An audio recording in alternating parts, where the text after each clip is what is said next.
Hello beautiful people, welcome back to my channel just cooking like A wow. కొత్తగా మన channel ఎవరైనా చూస్తున్నట్లయితే మా ఛానల్ని లైక్ చేయండి, షేర్ చేయండి, కామెంట్ చేయండి అండ్ సబ్స్క్రైబ్ చేయటం మాత్రం మర్చిపోకండి. ఈరోజు అమ్మ ఇంకో రెసిపీతో మీ ముందుకు వచ్చేసారు. అదేంటో చూసేద్దాం రండి. ఆనపకాయ తురుముతో మెత్త చెక్కలు ఎలా తయారు చేసుకోవాలో ఈ వీడియోలో చూసేద్దాం. ముందుగా ప్రాసెస్లోకి వెళ్ళిపోదాం. ముందుగా ఒక బౌల్ తీసుకొని ఒక కప్పు ఆనపకాయ తురుమండి. మనం తురుముకునేటప్పుడు వాటర్ కూడా వస్తుంది కదా ఆనపకాయ నుంచి, అది కూడా యాడ్ చేసుకోవాలండి. తర్వాత ఒక కప్పు బియ్యం పిండి యాడ్ చేసుకున్నాము. నెక్స్ట్ అల్లము ప్లస్ పచ్చిమిర్చి మిక్సీ పట్టుకున్నాను. సో అది కూడా దీనిలో వేసేసుకోవాలి. అదొక 5-6 పచ్చిమిర్చి, 1 ఇంచ్ అల్లం ముక్క కలిపి మిక్సీ పట్టుకున్నానండి. సో అది కూడా దీనిలో వేసుకున్న తర్వాత రుచికి సరిపడంత సాల్ట్ ప్లస్ 1/2 టీ స్పూన్ పసుపు, నెక్స్ట్ జీలకర్ర. మాకు ఫ్లేవర్ ఇష్టం అండి జీలకర్ర, అందుకే ఎక్స్ట్రా వేసుకుంటున్నాను. సో అది కూడా యాడ్ చేసేసుకొని మొత్తం కలుపుకోవాలండి. సో మనకి ముద్దలాగా రావాలి, అంత కన్సిస్టెన్సీ వచ్చే వరకు కలుపుకోవాలి. సో గట్టిగా ఒత్తుకుంటూ కలుపుకోవాలండి. అప్పుడు ఆనపకాయలో ఉన్న ఎక్సెస్ వాటర్ అనేది రిలీజ్ అవుతుంది కదా, మనకి బైండింగ్కి యూజ్ అవుతుంది. సో అలా మొత్తం కలిపేసుకున్న తర్వాత సో నెక్స్ట్ ఇంకా ఒక 1/2 కప్పు బియ్యం పిండి పట్టిందండి. సో టోటల్ నాకు 1.5 కప్పు బియ్యం పిండి పట్టిందండి. సో అది కూడా యాడ్ చేసేసుకోవాలి. నేను చెప్పినట్లుగా ముద్దగా ప్రిపేర్ చేసేసుకోవాలి. చూసారు కదా, అలా కలిపేసుకున్న తర్వాత కొంచెం కారం యాడ్ చేసుకుందామండి. అది కూడా యాడ్ చేసేసుకొని కలిపేసుకోవాలి. కలుపుకునేటప్పుడు ఒకసారి సాల్ట్ చెక్ చేసుకోండి. ఒకవేళ సాల్ట్ సరిపోకపోతే మీకు ఇంకొంచెం రుచికి సరిపడంత సాల్ట్ యాడ్ చేసుకోండి. సో చూసారు కదా, ఈ పిండి రెడీ అయిపోయింది. పక్కన పెట్టేసుకుందాం. నెక్స్ట్ ప్రాసెస్లోకి వెళ్ళిపోదాం.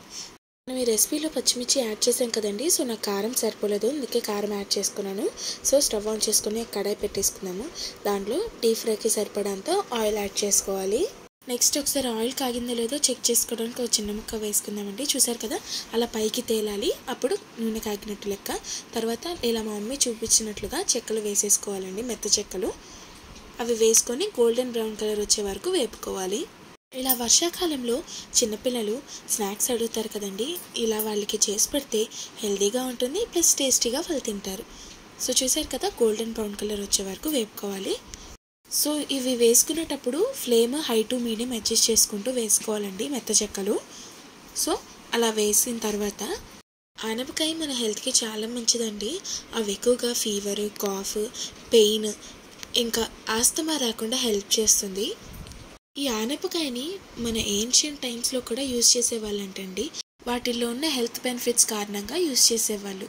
సో ఇందులో ఎక్కువగా విటమిన్ బి, విటమిన్ సి ఇంకా న్యూట్రియంట్స్ కూడా ఎక్కువగా ఉంటాయండి.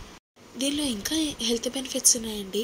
ఎక్కువగా చాలామందికి డయాబెటీస్ వస్తాయి కదా, అలాంటివి ప్లస్ హైపర్ టెన్షన్స్ ఇంకా లివర్ డిసీజ్ రాకుండా ప్లస్ వెయిట్ లాస్కి కూడా బాగా యూజ్ అవుతాయి. చూసారు కదా, ఎంతో టేస్టీ అండ్ ఈజీ మెత్త చెక్కలు ఎలా చకచకా ప్రిపేర్ చేసేసుకుంటున్నామో. సో మీరు కూడా ఇలానే మీ ఇంట్లో వాళ్ళకి స్నాక్స్ చేసి పెడితే వాళ్ళు హ్యాపీగా తింటారు. ఇందులో ఆనపకాయ మనం తురిమి వేసుకున్నాం కదండి, అలా కాకుండా మిక్సీ కూడా పట్టేసుకోవచ్చు. సో చూసారు కదా, ఎంతో టేస్టీ అండ్ ఈజీ క్రిస్పీ ఆనపకాయ చెక్కలు, మెత్త చెక్కలు రెడీ అయిపోయాయి. సో ఇలాంటి వీడియోస్ కనుక మీకు కావాలంటే మా ఛానల్ని లైక్ చేయండి, షేర్ చేయండి, కామెంట్ చేయండి అండ్ సబ్స్క్రైబ్ చేయటం మాత్రం మర్చిపోకండి. సో గైస్, ఇవాల్టి రెసిపీ అయితే కంప్లీట్ అయిపోయింది. ఇలాంటి మరెన్నో రెసిపీస్తో మళ్ళీ మీ ముందుకు వస్తాను. Until then take care. See you guys in the next video. Thank you so much for watching. Bye.